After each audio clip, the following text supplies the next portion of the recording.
Hello everybody, this is Michael from the Board Games Chronicle. Today I have another material for you. This will be unboxing and the first look at the Undaunted Stalingrad. I just came back from my usual go away between the Christmas and the New Year with the family and friends. We played a lot of games during this time. And when I arrived yesterday home, I was astonished to see a very large, as you will see in a moment, box with a game I was waiting anxiously for. When I first heard about the rumors that the Undaunted series will be getting a completely new, let's say, implementation and completely new approach, I was really thrilled and I knew I would like to try it. So what I will look today at is Undaunted Stalingrad, a game by David Thompson and Trevor Benjamin. You know probably that the Undaunted series is a very popular among the players. We have Undaunted Normandy, we have reinforcements, we have also in the North Africa. Now we are getting a pivotal battle. From the sheer size, let's have a look at the box. It's a huge box, sturdy, very large. You know that you will be getting something special. And indeed you do. While not a fully legacy game, the Undaunted Stalingrad allows you to play a campaign game, up to 15 scenarios in a campaign, where your decisions will have an impact from the scenario to scenario. You will be playing either like Russians or Germans, and every casualty you take will have impact on quality on your troops. Every one game, every one scenario will increase their skills. Also, we would have the effects on the territory of Stalingrad. So, if you will be doing the bombardment, you will be blasting out the buildings, which simply were probably a shelter for your troops. So let's have a look at those beautiful things here in Undaunted Stalingrad. First of all, it's a pretty heavy box, so bear with me. Open. First and foremost, you should not open any elements of the box before you read the rule book. And the rule book is here, and it pretty clearly says Achtung! Do not read any booklet until any decks, but any punch board, or move any components until you have read the assembly and storage guide on page 4. I already spent some time with this rule book, so I'm more or less aware what I should show you and what I shouldn't show you and shouldn't open. And the very important thing is that this is a campaign where you have impact of your actions from mission to mission, but you can reset this to the initial stage. And also you can play the individual scenarios, which is also fine. So for all the people who knows the Undaunted, I think it will be not a surprise how the rulebook was written and how does it look like. Let me just move a bit. So we have an overview both of the storage solution, so where you should put which part, so available part, the locked part, the upgrade, the removed part, also the dice and the reserves. So this is important to keep this in order.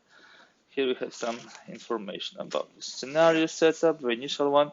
I believe this is scenario number 11, about the components, about the cards, about some additional stuff also, which we'll have in the game.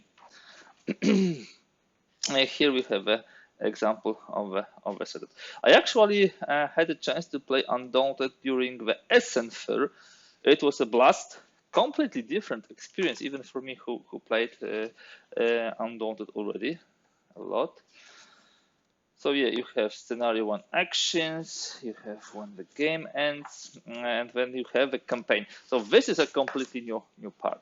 So how the campaign works, how you have victory phase, you have casualty phase, you have upgrade phase at the end of each scenario. Yeah, so you look at the casualties, you look also where you go from scenario to scenario based on what was the result and who won. We should stop reading it. And yeah,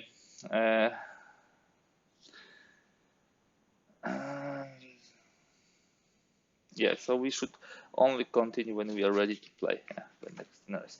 So I'm just giving you the overview, not much of going into the details, everything written here. Yeah, the new components, we would have new components like escape markers or mission markers or mission point markers. So there will be new stuff here. And we'll look into components in a moment after I went you through the rule. The rulebook is not overly complex, like 30 pages, but a lot of this is about the campaign itself, about some storage solution. So Undaunted was never a very, very complex game. I don't want you to hear that it was a simple or simplistic game. No, under no circumstance. But the number of rules was, I would say, average and enough to make sure that this is intense and interesting game, at the same time not so easy to master. Yeah, so this is important point. Then you have, first of all, you have two separate scenario books. You have German scenario book for the player who will be playing German, and the Soviet scenario book. What I really like is tons of very interesting mission briefings.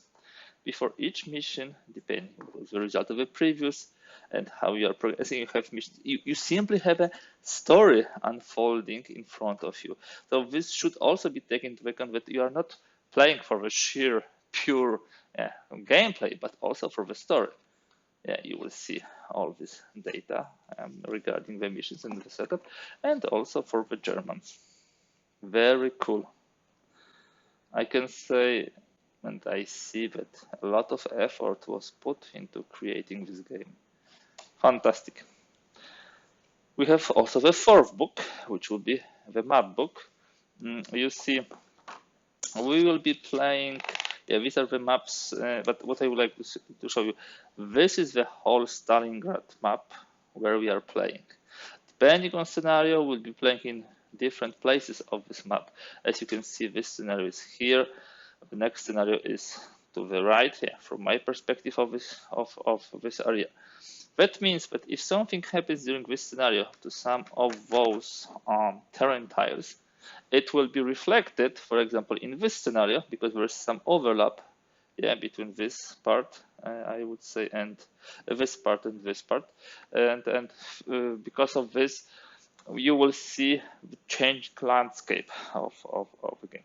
I will not be going, of course, through all the scenarios. I just wanted to draw your attention that the scenarios are taking place in various places on the map, and this map is constantly changing.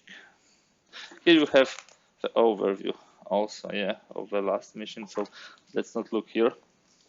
Let's not do any spoilers. Now, the actual counters.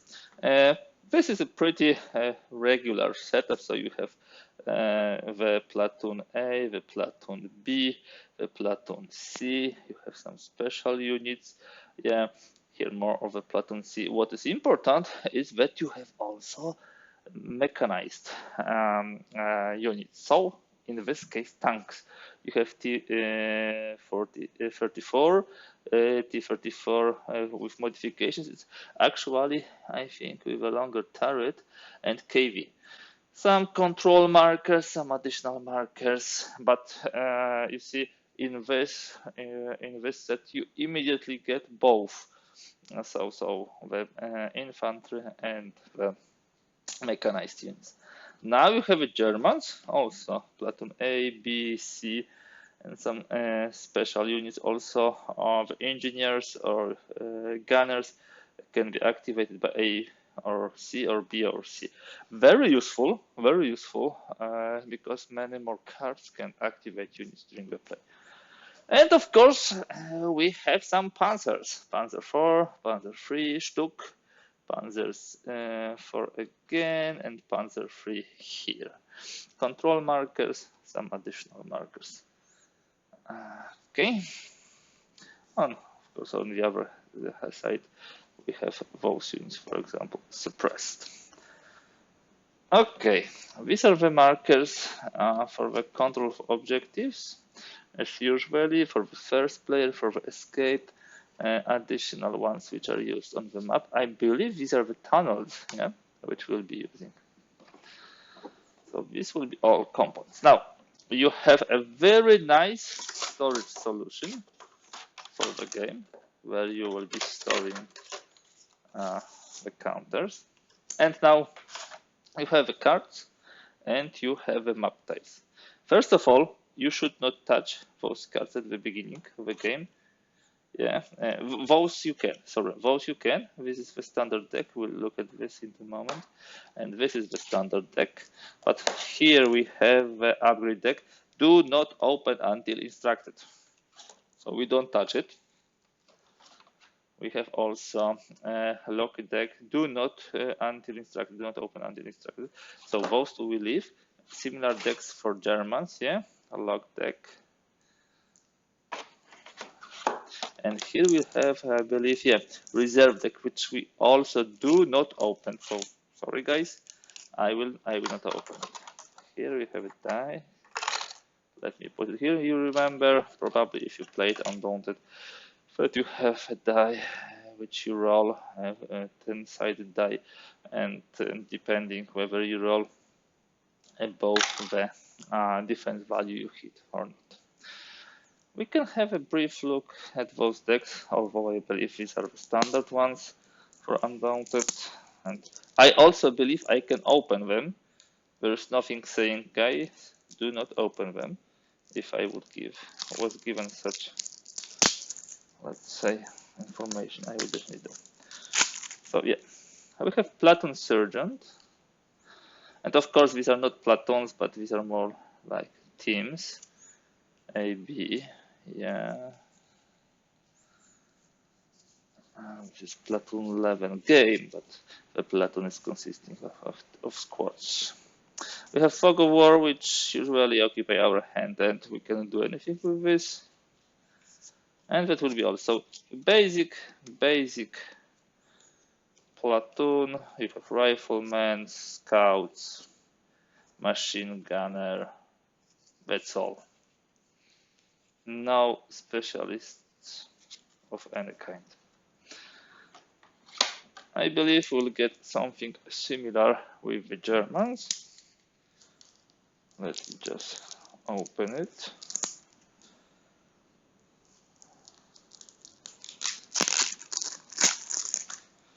Okay, we have Platoon Sergeant with Bolster and Command. Then we have Squad Leader, Riflemen, Scouts, Machine Gunners, and more Scouts and Machine Gunners, Fog of War, a lot of Fog of War. I believe this is more than we have in the regular game. 1, 2, 3, 4, 5, 6, 7, 8, 9, 10. Or maybe it was similar. I don't remember now. Too many games, too many components. So this will be for the Germans. Now we have here the terrain tiles. Let me just show you a couple of them. First 3 or 4. I hope I'm not doing any kind of a spoiler. So yeah, 13 guard command post. So no tanks here. 7 defense, I believe, and this is also the house symbol. This is the code for the tile. It's much more open. So 0 cover, also open, also open. Let me just check 4 last ones. And as you can see, this is A. This is the basic tile. You have also B and C, so they can be changed to replace. So school number 6. No tanks here, no tanks here. Yeah, I don't remember exactly how this rule with the houses worked. I played like 2 months ago in essence, so would need to read through this. And let us see just for a moment a C building. So you see, there was a power plant here. Evidently, this is bombed out completely. So that's the great part of this. We'll have the tiles, the basic tiles, which after bombardment will be turning into the rubbish and rubble, and that way we'll be going from A to B to C version. The same with those basic decks of cards, of troops. We'll be upgrading them, but we'll also have casualties. Can't wait to bring this to the table, guys. Really looking forward to set it up and to play a campaign, probably with my dearest wargaming buddy, Jacob, who plays with me a lot. So that was everything for today. Undaunted Stalingrad. Fantastic game from David Thompson and Trevor Benjamin, which I hope to bring to the table as soon as possible. That's all for today. Thank you for being with me here. Hope you like this video. If so, please give thumbs up. If you would like to see more content like this, I strongly encourage you and ask you to subscribe to the channel. Also use the comment section if you would like to share any thoughts, any remarks about the game, about the channel, about the content. Thank you for today and have a good day.